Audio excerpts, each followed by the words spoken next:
Labi, šodien ķersimies klāt tēmai, kas daudziem, man liekas, ir vai nu tāda mistiska vai pat nedaudz biedējoša – joga. Bet nevis tā, ko redz Instagram bildēs ar kājām aiz galvas, bet, pati sākuma līnija. Jā. Mums ir kaudze ar materiāliem par hatha jogas pamatkursu, un šodienas misija ir, tā teikt, izlobīt, kam tas īsti ir domāts. Tieši tā. Jo šķiet, galvenais iemesls, kāpēc daudzi tā arī neuzstāk, ir tā sajūta. Esmu par stīvu, par vecu. Jā, tie klasiskie. Neesmu pietiekami sportisks, vai vienkārši ir milzīgs apjukums, ar ko sākt. Pilnīgi. Tāpēc šodien mēģināsim noņemt šo miglas plīvuru. Jā, un, manuprāt, tas atslēgas vārds šeit ir saprast. Jo sarunas mērķis jau nav vienkārši pārstāstīt kursa aprakstu. Mērķis ir iedziļināties filozofijā, kas stāv aiz šādas pieejas. Jo tas, kas visbiežāk tiek pārprasts, ir, pats jogas mērķis. Labi. Un avotos ļoti skaidri parādās viena doma. Kustības kvalitāte ir daudz svarīgāka par pozas ārējo formu. Redzi? Fokus ir uz to, lai nomierinātu nervu sistēmu un radītu drošības sajūtu ķermenī. Jo tikai tad, kad ķermenis jūtas droši, tad tas atļaujas mainīties. Tieši tā, tas ir gatavs mainīties. Mēs nemēģinam sevi ar varu ielaust kaut kādā formā, bet radam apstākļus, lai ķermenis pats atlaiž to saspringumu. Labi, sāksim no pašiem pamatiem. Ja man būtu jāpaskaidro, kas ir hatha joga, cilvēkam, kurš neko par to nezina.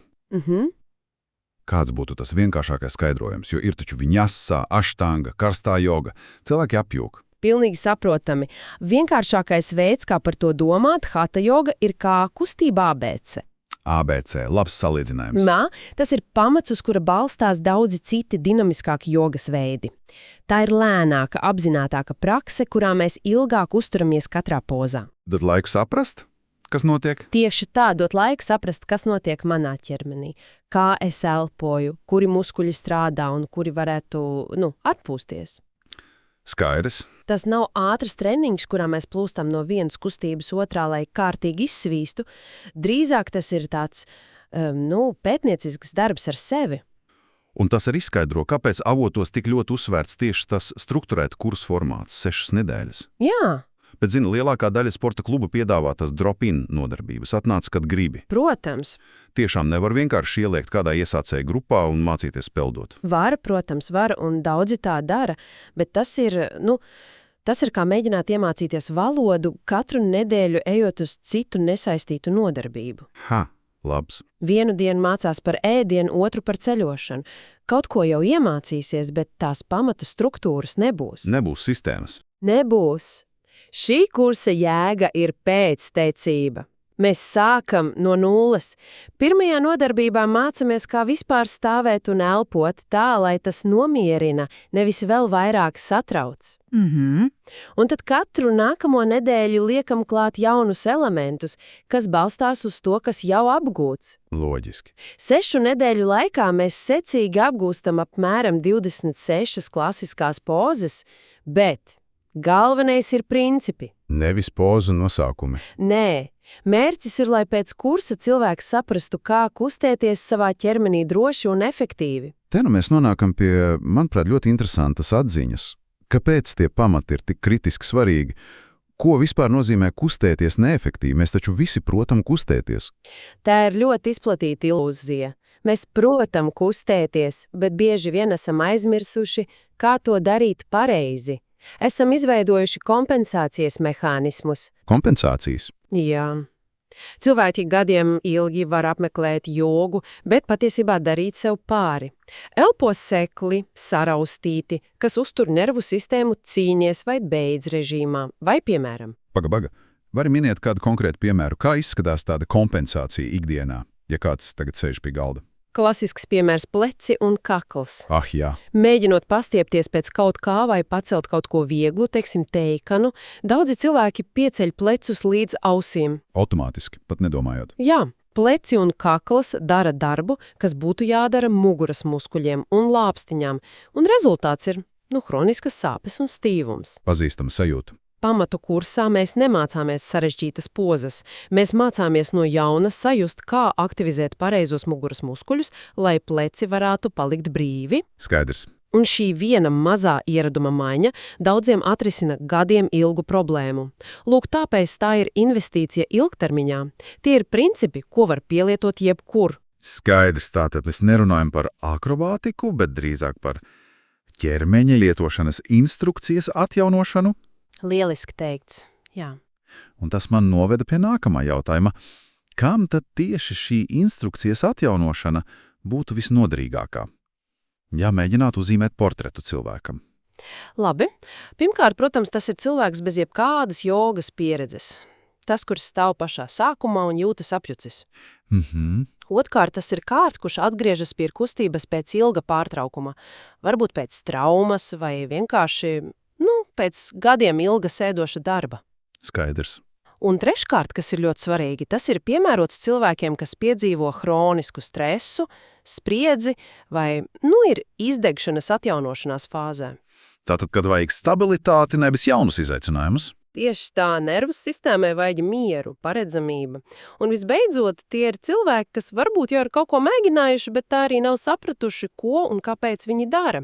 Grib pāriet no mehāniskas izpildīšanas uz apzinātu kustību. Labi, bet tagad par to lielāko ziloni istabā – bailēm. Adresēsim pašu galveno mītu – lokanība. Ak, jā. Visi domā, ka, lai ietur jogu, ir jāspēj aizsnīt kāju pirkstus. Bet tas, ko es lasu šajos materiālos, liek domāt, ka tas ir, kā teikt, ka ir jāprot gatavot, lai iet uz pavāru kursiem. Precīzi, pilnīgi garām. Un es pat teiktu vēl vairāk, sākt jogu esot ļoti stīvam, patiesībā var būt milzīga priekšrocība. Kā tā? Tāpēc, ka tad var sajust katru vismazāko uzlabojumu. Katrs milimetrs jauniegūtas kustības šķiet kā, milzīga uzvara. Interesanti. Cilvēki, kuri ir dabiski lokani, bieži vien cīnās ar stabilitātes trūkumu. Viņi var viegli sevi pārslogot, jo nejūt savas robežas. Bet cilvēks ar stīvu ķemeni jau no pirmās dienas mācās strādāt ar savām reālajām robežām. Ieklausīties tajās. Mērķis nav kļūt par cirka akrobātu. Mērķis ir kļūt par sava ķermeņa ekspertu. Un pārējās atrunas nav laika, neesmu sportisks, man nav piemērota apģērba. Tās ir atrunas. Pieredze nav nepieciešama, mēs sākam ar to, kā pareizi stāvēt. Fiziskā forma uzlabosies prakses gaitā, nevis pirms tās. Un par apģērbu der jebkas sērts. Bet kam tas kurs nav domāts? Jā, tas ir svarīgi. Tas nav piemērots cilvēkiem, kas meklē intensīvu kardioslodzi, dinamisku flow jogu vai daiva veidu, kā ātri nomest svaru. Tā ir pilnīgi cita pieeja, lēna, dziļa un stabilizējošā. Man šķiet, ka viens no pārsteidzošākajiem aspektiem, kas izriet no avotiem, ir tas, ka šī prakse izaicina ne tikai ķermeni, bet arī prātu. Pilnīgi noteikti. Īpaši tos cilvēkus, kas pieraduši visu darīt ātri, efektīvi un sasniegt perfektus rezultātus. Tādu A-tipa personību. Jā. Šī prakse bieži vien ir milzīgs pacietības pārbaudījums, jo nav tūlītēja gandarījuma. Nav ātras uzvaras. Nav. Rezultāti ir pakāpeniski, un tas lēnais temps, nepieciešamība ieklausīties, nevis dzīties pakaļ ideālam. Tas māca pacietību un realistisku robežu apzināšanos. Man atceros nodarbībā bija kāds augsta līmeņa vadītājs, kurš bija acīm redzami neapmierināts, ka nevar uzvarēt balansēšanā uz vienas kājas. Pazīstami. Un viņa atklāsmes brīdis pienāca tad, kad viņš beidzot pasmējās par sevi un vienkārši koncentrējās uz sajūtu. Vēlāk viņš teica, ka tā bija produktīvākā lieta, ko viņš bija izdarījis visā nedēļā, iemācījies piedzīvot neveiksmi bez frustrācijas. Lielisks piemērs. Un šīs prasmes, pacietība, spēja pieņemt nepilnību, tās jau noteikti pārneses arī uz ikdienu, vai ne? Jā, tas ir tas, ko cilvēki bieži atzīmē. Un te gribas uzsvērt, šis kurs nav garīgs vai reliģisks. Mēs nedziedam mantras un nesolam apgaismību. Tas ir praktisks darbs. Ļoti piezemēts, praktisks darbs ar ķermeni, elpu un uzmanību. Varētu to saukt par mindfulness kustībām. Un vēl viena būtiska lieta ir tā traumas informētā pieeja. Ko tas nozīmē? Tas nozīmē, ka drošība gan fiziskā, gan emocionālā ir absolūta prioritāte. Praktiski tas izpaužas tā, ka nodarbībās vienmēr ir izvēles iespējas. Tātad nav vienas pareizās versijas? Nav. Tiek piedāvāti vairāki pūzes varianti, un cilvēks pats izvēlās, ko darīt un kād atpūsties. Nav nekādas piespiešanas. Mērķis ir stabilizēt, nevis satricināt. Tātad, apkopojot šo visu, ko tas nozīmē praktiski? Kādi ir tie taustāmie, ikdienā pamanāmie uzlabojumi? Mazāk vaidēšanās, ceļoties no dīvāna? Jā, var teikt arī tā, bet, ja nopietni, tie ir mazi, bet ļoti nozīmīgi uzlabojumi, kas summējas. Piemēram? Avotos minēts, ka cilvēki visbiežāk pamana, ka ir mazāk spriedzes plecos un kaklā, mazāk diskomforta muguras lejas daļā.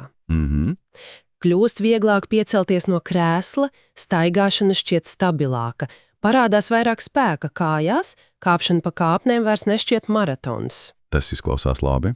Elpa kļūst mierīgāka, stāja uzlabojas, daudzi ziņo par labāku miegu un to, ka ir mazāk prāta, dūmakas, vairāk skaidrības. Tātad, ja mēs to visu saliekam kopā, Hatha jogas pamatu kurs izklausās pēc droša, strukturēta ceļvieža jogas pasaulē. Jā. Tāds kā pirmās klases komplekts tiem, kas grib sākt, bet baidās. Pamatā nav sarežģītas pozas, bet gan sava ķermeņa izprašana un to pirmo baiļu kliedēšana. Tieši tā. Tas ir aicinājums ikvienam, kurš ir zinkārīgs, bet līdz šim ir vilcinājies. Un noslēdzot sarunu, es gribētu piedāvāt vienu domu pārdomām. Bieži vien cilvēki, domājot par jogu, uzdod sev jautājumu, vai esmu pietiekami lokains, lai ar to nodarbotos? Tas jautājums numur 1. Jā, bet varbūt ir vērts uzdot sev pavisam citu jautājumu. Vai mana pašreizējā pieeja kustībai un stresa pārvaldībai ir ilgspējīga ilgtermiņā? Strecīgi. Jo iemācīties sajust savu ķermeni nav tikai vingrošana, tas ir pamats jebkurai citai fiziskai aktivitātei un arī mentālajai noturībai. Tā ir prasme sadzirdēt savu ķermeņa signālus, pirms tie kļūst par skaļiem kliedzieniem.